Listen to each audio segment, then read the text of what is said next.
Guys, এখানে ছাত্রদের সাথে সমন্বয় করে সেনাবাহিনীরা কিভাবে ট্রাফিকটা নিয়ন্ত্রণ করতে হবে ছাত্রদেরকে সেই ধরনের ইনস্ট্রাকশন দিচ্ছে।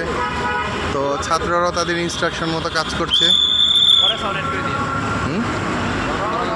তো দেখুন সেনাবাহিনীর গাড়ি এখান থেকে চলে গেল এবং ছাত্ররা নিজের আলাপ আলোচনা করে এখন ওদের কাজ ভাগ করে নিচ্ছে, কিভাবে ট্রাফিকটা কন্ট্রোল করতে হবে সেই ইনস্ট্রাকশনটা সেনাবাহিনী দিয়ে গেল।